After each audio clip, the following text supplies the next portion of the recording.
Hey guys, Jason here. Hey, and today I want to talk to you about how many properties do we need to own to create a passive income to get the things that we want? Our needs met, our basic costs covered, maybe there's some extra wants above our basic costs of living, our standard of living that we need, and maybe there's some dreams that we want too. Better holidays, better cars, but whatever it is. How many properties will it take to get us our passive outcome, and that's what I want to go through with you today. So stay tuned. Hey, listen, when I chat to people all around Australia and New Zealand, I said, what do you want to start with? You've got to have something to aim at, a passive income, a number to work on so you can reverse engineer to where you are and what you need to do to close the gap between where you are and where you want to be. So often people say, they pluck a number out of the air, $100,000 in passive income. So I'm going to use $100,000 today, but the calculations, the process of doing this can be applied for $50,000 or $250,000. You can just do it on your calculator, but I'm going to use $100K because that makes it really easy for my demonstration today. If you want $100,000 passive income, and most of the time people chuck that number out there because that's usually around the basics of their needs. So if I say, all right, well, let's say we're going to aim at $100K to cover our needs. Do you want a little bit more than 100K? Yes, I would love a bit more than 100K. All right, we're going to add an extra 50K on there for extra wants, and desires, something a bit more flash and fun, and then dreams. Maybe something really cool. You can have 50 grand just to blow no matter what goes on, and say, all right, well, let's put 50K up here for dreams. How much value of real estate will we need? And then we'll work out a rough number of the number of properties.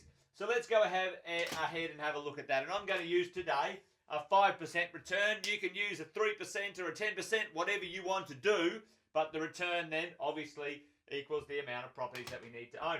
For $100,000, if we want to get a return at 5%, 100 grand, you would need $2 million worth of debt-free property to own or to create that income, okay? Debt-free, $2 million, okay? So let's go again. So another one up.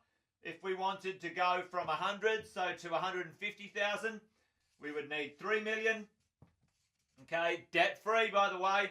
And then if we wanted to go all the way to the top, which is 200,000, we would need $4 million worth of debt-free real estate. Debt-free real estate, guys. This is the thing we've got to think about, okay? It's the debts that need to be gone as well. Over here, let's say if we divide that, at the moment, just divide it by $500,000, which is a reasonable property in any decent city of Australia. So here, you need four properties, and so on. Up here, you need another 6, and at the top, you need 8 properties. Now, hang on, Jason, if I own 4 properties and they've got 90% debt on them, how do I get from 2 million to 4 million? Very, very good question.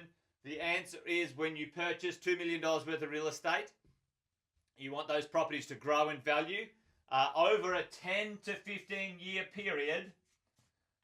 Over a 10 to 15 year period, closer to 15 than it is to 10. In reality, and the stats show that properties will grow in value, double in value, closer to a 12 to 15 year period rather than a 7 to 10 that a lot of people say. 7 to 10 is garbage as far as I'm concerned.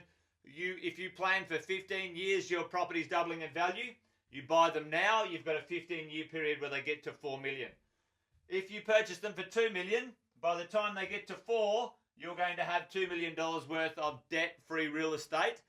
The debt on the properties might be 2 million if you haven't paid any off, and the value would be 4 million. There's a $2 million debt-free amount that now is creating income. You could then liquidate some of those properties, sell down, whatever it might be. But the reality is, guys, if I asked you right now, could you save $2 million out of your income between now and 15 years?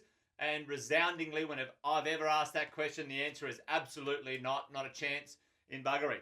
So the reality is, guys, we need to purchase properties, and we need to purchase them in places where we believe the growth is going to occur, in good quality locations, and over time, those values go up. Anywhere between 4 and 8 properties is the number of properties, anywhere between $2 million and $4 million worth of real estate. Understanding when we're purchasing real estate, there's 3 stages as well. Acquisitions. If you haven't got your 2 million or 3 million or 4 million or your 4 to 8 properties, if you haven't got them now, you are in what's called acquisition phase. Time to be purchasing those properties. The quicker you get them in your portfolio, the quicker the compounding effect of growth will happen, and this will become your outcome faster than taking 10 years to do it. The next part we call consolidation, which is where you decide whether you're going to keep those ones, add value, maintain and manage those properties, and at some point you need to be able to transfer this debt, this portfolio into a lifestyle phase, which is where you decide to retire or slow down or work less. So guys, there you go. How much will it take for me to have a passive income from my property portfolio? 2 million, 3 million or 4 million, 4, 6 or 8 properties. If you want to know more in specific details of how to nail that, understand where you're at and what your goals and strategies should be, make sure you come along to one of our property investment nights, meet our coaches and get some information about how we help people structure that and set their goals to acquire the properties that they require for their passive income in their portfolio over the next little while. So, all right, guys, hopefully that's useful. Until we see you in person, take care. Bye for now.